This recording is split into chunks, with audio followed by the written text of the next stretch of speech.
We all joke that our phones are listening to us. You mention a brand of coffee, and an hour later, it's in your feed. We accept it. But what happens when the algorithm stops guessing what you want to buy and starts predicting how you are going to die? My name is Leo. I used to have a severe online shopping addiction, not for luxury clothes or expensive tech. I just craved the dopamine hit of the delivery. I lived alone in a small, dimly lit third-floor apartment. The endless stream of brown cardboard boxes in my living room felt like company. I loved the sound of the tape ripping, the smell of the industrial cardboard. The sales algorithm on my phone knew my habits perfectly. It knew my late-night scrolling patterns, my moments of weakness. But last month, the algorithm stopped selling to me. It started warning me. Part 1, the first box. It all began on a rainy Tuesday. I heard a heavy thud on my welcome mat. No doorbell, no sound of a delivery truck, just dead weight hitting the wood. I opened the door. There was a box, standard cardboard, but something was wrong. No shipping label, no barcode, no return address. Just my name, Leo, printed directly on the cardboard in thick, wet-looking black ink. I brought it inside. It was heavy for its size. I sliced it open. Inside was a professional-grade fiberglass fire blanket. I definitely didn't order it. A small printed label taped to the packaging read, "Threat level, thermal. Survival probability, 18% without intervention." Figuring it was a brushing scam, I tossed it in the closet and forgot about it. 2 days later, the cheap ceramic space heater in my bedroom short-circuited. I was in the kitchen when I heard a loud pop, followed by the smell of ozone. Running into the room, I saw the heater engulfed in flames. The fire hadn't spread yet, but I had to act fast. I didn't have a fire extinguisher. In a panic, I remembered the package. I rushed to the closet, grabbed the blanket, and completely covered the source of the fire, smothering the flames at the exact right moment. I sat on the floor, my heart pounding. I thought I was just incredibly, impossibly lucky. Part 2, the biological threat. I thought it was a coincidence, until the second box arrived on Friday. Same unmarked cardboard, same smeary ink. My hands shook a little as I opened it. Inside was a twin pack of epinephrine auto-injectors, EpiPens. Next to them was a label, "Threat level, anaphylactic shock. Survival probability, 5% without intervention." I stared at them in confusion. In my 28 years of life, I've never had a severe allergic reaction. I actually laughed out loud, thinking the delivery system was finally glitching. That evening, I was too tired to cook and ordered pad thai from a highly rated new restaurant. Halfway through the meal, my throat started to itch. I drank some water, but the itch turned into a burn. Then, my airway began to swell. I stumbled backward, knocking over my chair. I couldn't breathe. It felt like someone was tightening a leather belt around my throat. As my vision blurred and dark spots danced in my eyes, I dragged my suffocating body across the living room floor toward the box. I ripped the cap off the syringe and slammed it into my thigh. The adrenaline rush hit me like a train. I gasped for air and woke up in a cold sweat. With trembling hands, I checked my phone. Did the algorithm know the restaurant had food with allergens? Did it analyze my medical records and find a dormant genetic allergy? I don't know how, but it knew my biology. Part 3, the invisible killer. The third box arrived the following Wednesday. I didn't want to bring it inside. It felt like opening it was inviting the disaster in, but I knew I had to. Inside was a heavy, industrial yellow carbon monoxide monitor, with a digital readout and a small emergency oxygen canister. The label inside read, "Threat level asphyxiation, survival probability, 0% without intervention." I immediately plugged the detector into the hallway outlet. It beeped, showing a bright green 0.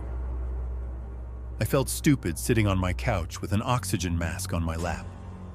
I stayed awake until 3 a.m., wondering whether this was salvation or manipulation on the brink of life and death.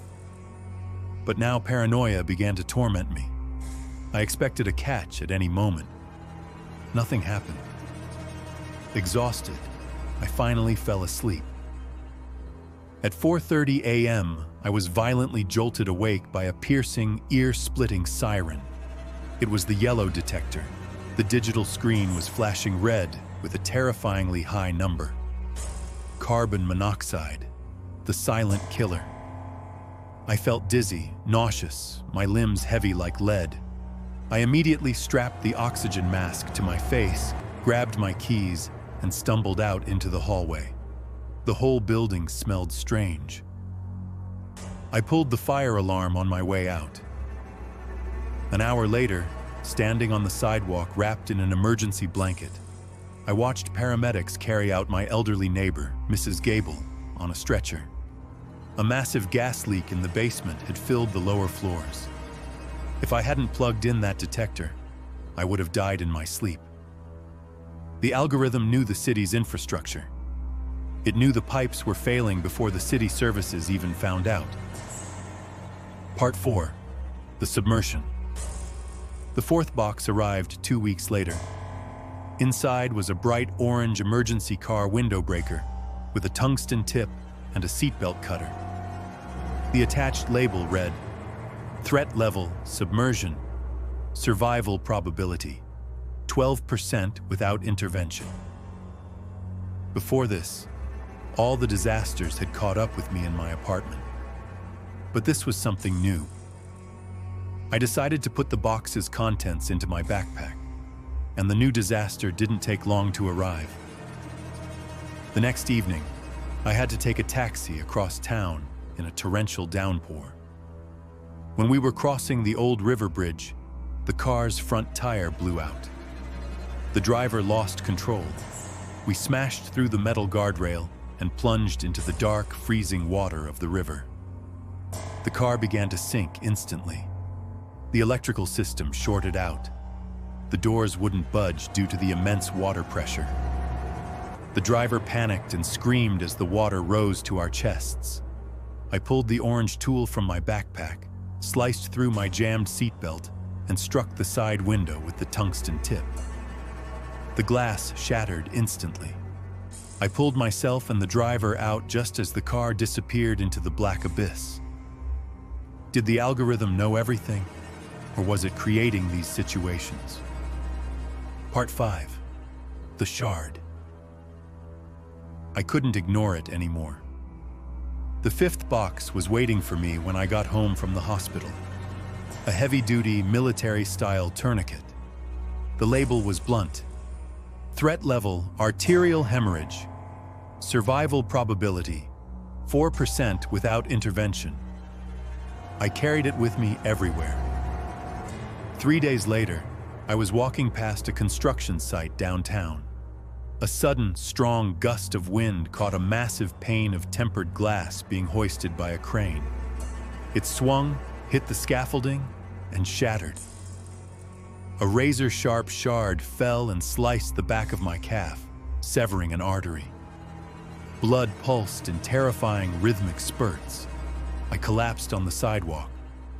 With shaking, blood-slicked hands, I wrapped the tourniquet around my thigh, twisting the windlass until the bleeding stopped. I passed out to the screams of the bystanders. The latest package had saved me again. Part 6. Malice.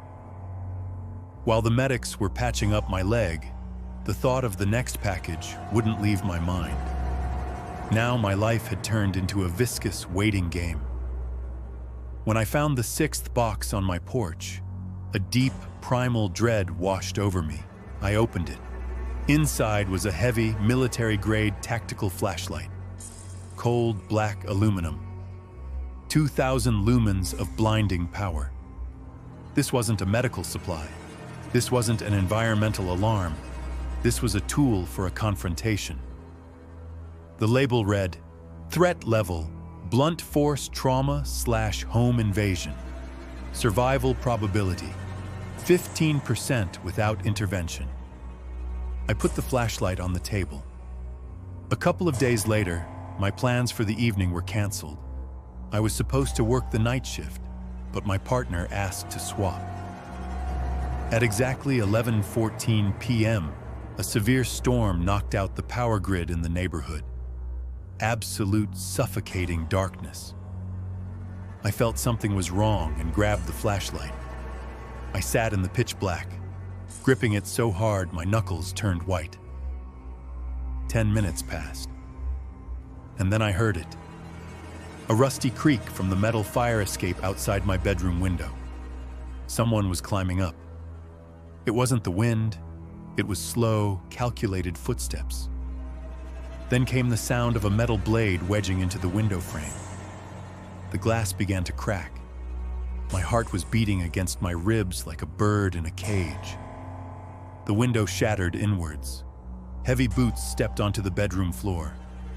I stepped into the doorway, raised the heavy flashlight, and clicked the button. An impossible, blinding beam of pure white light exploded into the room.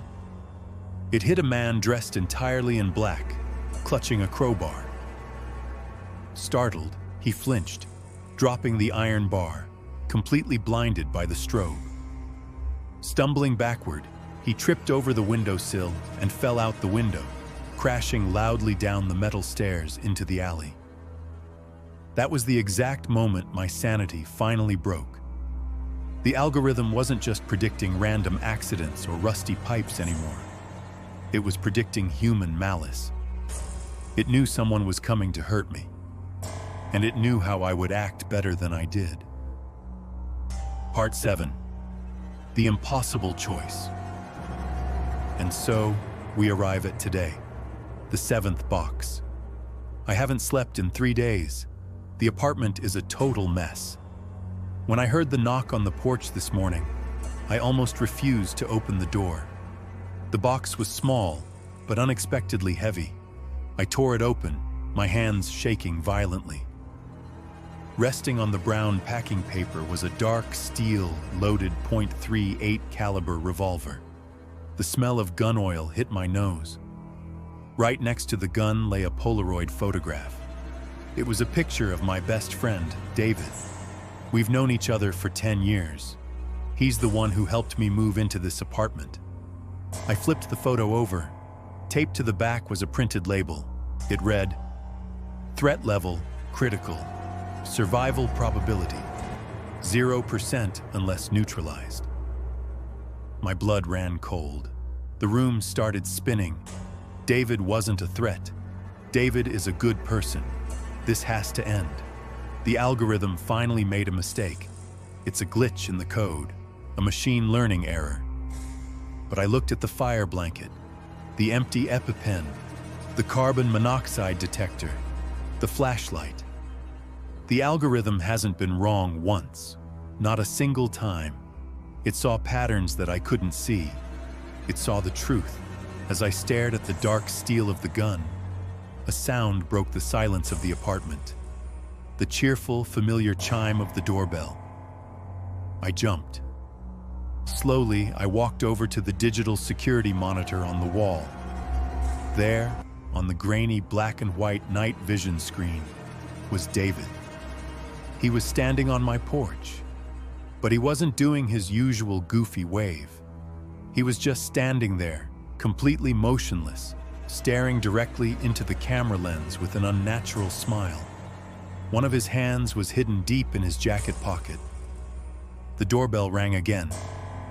The algorithm has kept me alive. It knows the future. But if I open that door, will I be proving it right? I'm holding the gun right now. The safety is off. Now he's knocking on the door. What do I do?